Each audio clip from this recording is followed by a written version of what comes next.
Good afternoon students. आज हम इस लेक्चर में टॉपिक पढ़ रहे हैं फ्लोरीमेट्री। फ्लोरीमेट्री में इसके पहले हम इसका इंट्रोडक्शन, डेफिनेशन एंड प्रिंसिपल देख चुके हैं। आज हम बात करेंगे इंस्ट्रूमेंटेशन की। तो उसके पहले हम एक बार देख लेते हैं फ्लोरीमेट्री, है ना। क्या है फ्लोरोमीटर? फ्लोरोमीटर एक डिवाइस है जिसमें फ्लोरोसेंस को मेज़र किया जाता है। फ्लोरोसेंस ये इंस्टेंट री इमिशन ऑफ एब्जॉर्ब एनर्जी है, ठीक है। इसकी डेफिनेशन की बात की जाए तो fluorescence spectroscopy is a type of electromagnetic spectroscopy that analyse fluorescence from a sample. मतलब जिस भी हम सैंपल का यूज़ करेंगे तो उस सैंपल में फ्लोरोसेंस को मेज़र किया जाता है, ठीक है। इसके लिए हम यूज़ करते हैं फ्लोरीमेट्री का।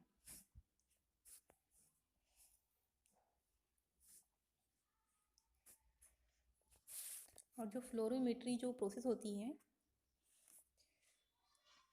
जो मेन डिपेंड होती है फ्लोरोसेंस पे, तो इस फ्लोरोसेंस को शॉर्टर ड्यूरेशन भी कहा जाता है। मतलब पर्टिकुलर जो फ्लोरोसेंस है वो बहुत कम टाइम के लिए यूज़ किया जाता है, ठीक है। तो हम नेक्स्ट बात करते हैं इंस्ट्रूमेंटेशन की। इसका इंस्ट्रूमेंटेशन कैसे होता है, कैसे वर्क करता है हमारा फ्लोरीमेट्री, ठीक है। तो इंस्ट्रूमेंटेशन की बात करते हैं कि पर्टिकुलर जो भी हम सैंपल यूज़ कर रहे हैं तो उसके इंस्ट्रूमेंटेशन के अंतर्गत कौन कौन से पार्ट्स होते हैं जिसके अकॉर्डिंग फ्लोरीमेट्री वर्क करता है।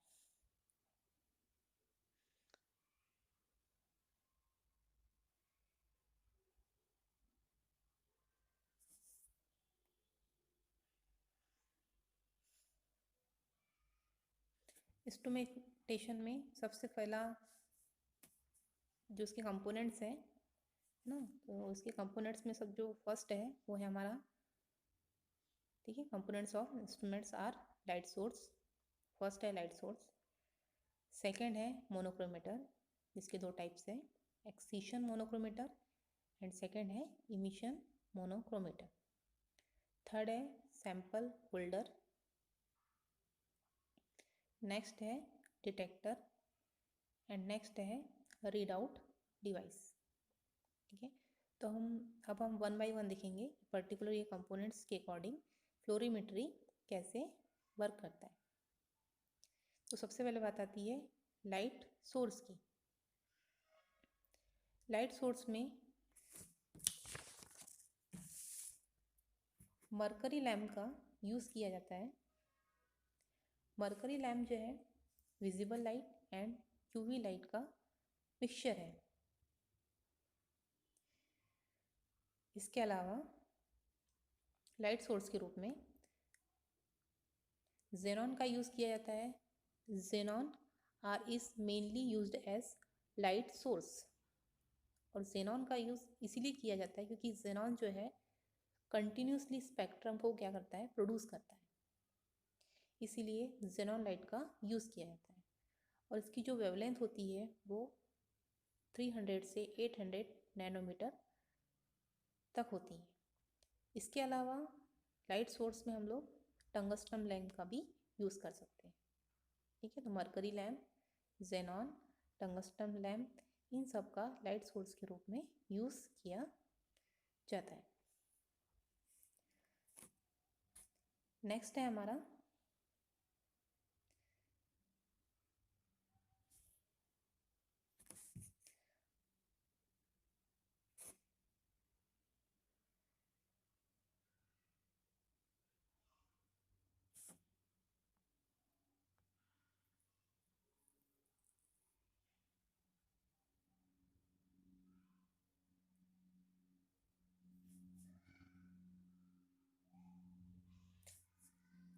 नेक्स्ट बात करते हैं हम लोग एक्सीशन मोनोक्रोमीटर की, ठीक है। मोनोक्रोमीटर मोनोक्रोमीटर पॉलीक्रोमेटिक लाइट को मोनोक्रोमेटिक लाइट में चेंज करता है, जिसे हम मोनोक्रोमीटर कहते हैं। मोनोक्रोमीटर जो है वो वैसे टू टाइप्स के हैं। फर्स्ट है एक्सीशन मोनोक्रोमीटर एंड सेकंड है इमिशन मोनोक्रोमीटर। तो फर्स्ट बात करते हैं एक्सीशन मोनोक्रोमीटर की, ठीक है। एक्सीशन मोनोक्रोमीटर, एक्सीशन मोनोक्रोमीटर रेडिएशन, सिर्फ उन्हीं रेडिएशन को इंटर होने देता है जो पर्टिकुलर मॉलिक्यूल को एक्साइटेड कर सके। जो भी मॉलिक्यूल्स हैं उन्हें एक्साइटेड कर सके, जिससे मॉलिक्यूल्स या फिर आइटम एक्साइटेड स्टेट में आए, सिर्फ उन्हीं मॉलिक्यूल्स या एटम्स को पास होने देता है पर्टिकुलर एक्सीशन मोनोक्रोमीटर। ठीक है, इसलिए यहाँ लिखा हुआ है it's allow only the radiation which excited molecules and atoms. Excitation monochromator के कारण जो मॉलिक्यूल्स है वो एक्साइटेड स्टेट में आ जाते हैं। जितने प्रकार के मॉलिक्यूल्स रहेंगे या फिर एटम्स रहेंगे वो क्या होते हैं, एक्साइटेड स्टेट में आ जाते हैं। देन सेकंड है इमिशन मोनोक्रोमीटर। इमिशन मोनोक्रोमीटर में क्या होता है, जनरली इसके पहले हमने देखा था एक्सीशन मोनोक्रोमीटर।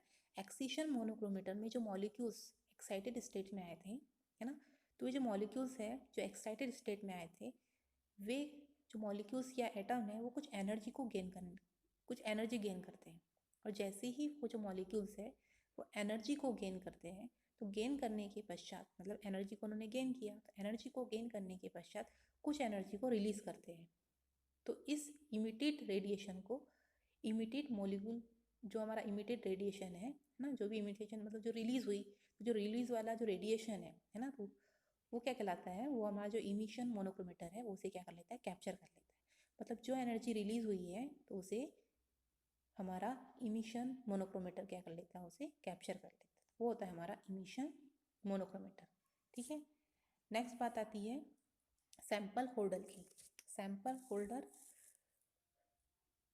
स्पेशली जिसे हम क्यूवेट कहते हैं, जो क्वार्टज या ग्लास के बने हुए होते हैं, ठीक है, जिसमें हम सैंपल रखते हैं। इसका जो शेप है स्क्वायर या फिर सिलेंड्रिकल होता है। एंड अगर इसकी लेंथ की बात की जाए तो इसकी जो लेंथ होती है 10 मिलीमीटर से 1 सेंटीमीटर तक इसकी लेंथ होती है। ठीक है, नेक्स्ट है डिटेक्टर। डिटेक्टर का वर्क ये होता है कि जो लाइट आई है, जो इमिटेड मोनोक्रोमीटर ने कैप्चर की हुई जो लाइट है, उसे कौन डिटेक्ट करता है, हमारा डिटेक्टर। ठीक है, तो डिटेक्टर डिटेक्ट करेगा कि कितने amount of radiation emit out हुआ है, ठीक है, after the excitation of molecules. मतलब डिटेक्टर ने कितना रेडिएशन को इमिट किया है after the excitation molecules. Light energy convert हो जाती है इसमें पर्टिकुलर इलेक्ट्रिक सिग्नल्स में। जैसे इलेक्ट्रिक सिग्नल्स में कन्वर्ट हो जाएगा, ठीक है, तो देखो यहाँ क्या लिखा हुआ है, it will convert light energy with into electric signals. मतलब लाइट एनर्जी किस में कन्वर्ट हो जाती है, इलेक्ट्रिक सिग्नल्स में। देन नेक्स्ट होता है हमारा रीड आउट डिवाइस। जैसे ही electric signal read out device में पहुंचता है, तो रीड आउट डिवाइस क्या करता है, पर्टिकुलर उसे मेज़र कर, उस फ्लोरोसेंस को मेजर कर एक ग्राफ तैयार करता है। और ग्राफ तैयार कर हमें पता चल जाता है कि पर्टिकुलर सैंपल में कौन सा फ्लोरोसेंस प्रेजेंट है। ठीक है, देन नेक्स्ट है, यहाँ स्ट्रक्चर दिया हुआ है इंस्ट्रूमेंटेशन के अंतर्गत, तो हम इसको देखते हैं। पहले बात आती है सोर्स, है ना। सोर्स क्या है, हमारा लाइट सोर्स है। लाइट सोर्स के रूप में हमने किसका यूज़ किया है, जेनॉन लैम्प का यूज़ किया है। जैसे ही जेनॉन लाइट जो है किस पे पड़ेगी, सबसे पहले मोनोक्रोमीटर पे पड़ेगी। तो सबसे पहले कौन से मोनोक्रोमीटर पे पड़ रही है, एक्सीशन मोनोक्रोमीटर पे। एक्सीशन मोनोक्रोमीटर में जैसी ही लाइट आएगी, तो एक्सीशन मोनोक्रोमीटर क्या करता है, सिर्फ उसी लाइट को पास करता है जो लाइट या फिर जो रेडिएशन है मॉलिक्यूल को एक्साइटेड स्टेज में कन्वर्ट कर सके। सिर्फ वही लाइट क्या होगी, पास होगी। ठीक है, जिससे क्या होगा, हमारे मॉलिक्यूल्स या फिर एटम्स क्या हो जाएंगे, एक्साइटेड स्टेट में आ जाएंगे। देन एक्साइटेड स्टेट से जो रेज या रेडिएशन निकलेगी वो इंटर करती है हमारी सैंपल सेल में। ठीक है, सैंपल सेल जिसमें हमारा सैंपल रखा हुआ है, जिसे हम क्यूवेट कहते हैं। जैसे ही लाइट उन मॉलिक्यूल्स पे पड़ेगी, तो जो मॉलिक्यूल्स या एटम है वो एक्साइटेड स्टेट में आ जाएंगे या फिर कुछ एनर्जी को क्या करेंगे, वो गेन कर लेंगे। देन नेक्स्ट है इमिशन मोनोक्रोमीटर। रेडिएशन के थ्रू मॉलिक्यूल्स जो एक्साइटेड स्टेट में आ गए थे, उन्होंने कुछ एनर्जी को गेन किया एंड कुछ एनर्जी को क्या कर लिया, उन्होंने रिलीज किया।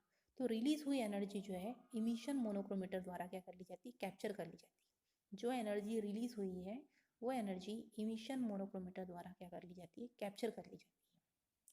कैप्चर करने के पश्चात एनर्जी जो है, जो भी नेक्स्ट स्टेप होती है, जो भी रेडिएशन कलेक्ट की है इमिशन मोनोक्रोमीटर ने, ठीक है, इसके आधार पर डिटेक्ट कौन करता है, डिटेक्टर क्या करेगा, उसे डिटेक्ट करेगा किसको, उस रेडिएशन को जो इमिशन मोनोक्रोमीटर से क्या हुई है, ट्रांसफर हुई है। डिटेक्टर क्या करेगा, डिटेक्टर डिटेक्ट करेगा कि कितना amount of radiation emit out हुआ है after the excitation of the molecules. Then detector क्या करता है, लाइट एनर्जी को कन्वर्ट कर देता है इलेक्ट्रिक सिग्नल्स में। ये इलेक्ट्रिक सिग्नल्स जो है नेक्स्ट यूनिट में जाते हैं, जहाँ पे रीड आउट या रिकॉर्डर द्वारा क्या कर लिया जाता है, उन्हें रिकॉर्ड कर लिया जाता है। देन उसे उस वेवलेंथ के आधार पर, उस फ्लोरेसेंस के आधार पर ग्राफ तैयार किया। ये होता है हमारा इंस्ट्रूमेंटेशन। देन है हमारा नेक्स्ट है एप्लीकेशन।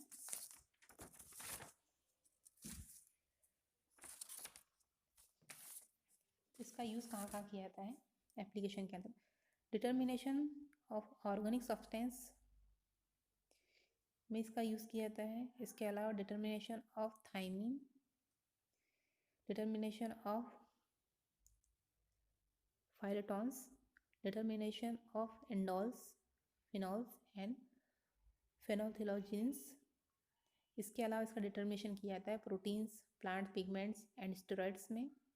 इसके अलावा इसका यूज़ विटामिन B1, B2 के आइडेंटिफिकेशन के लिए किया जाता है। लिक्विड क्रोमेटोग्राफी में भी फ्लोरीमेट्री का यूज़ किया जाता है। Quantitative analysis of organic and inorganic biochemicals compound के आइडेंटिफिकेशन के लिए भी इस टेक्निक्स का, इस इंस्ट्रूमेंट्स का यूज़ किया जाता है। डेयरी इंडस्ट्रीज़ में भी इसका यूज़ किया जाता है। इसके अलावा प्रोटीन एग्रीगेशन में इसका यूज़ किया जाता है।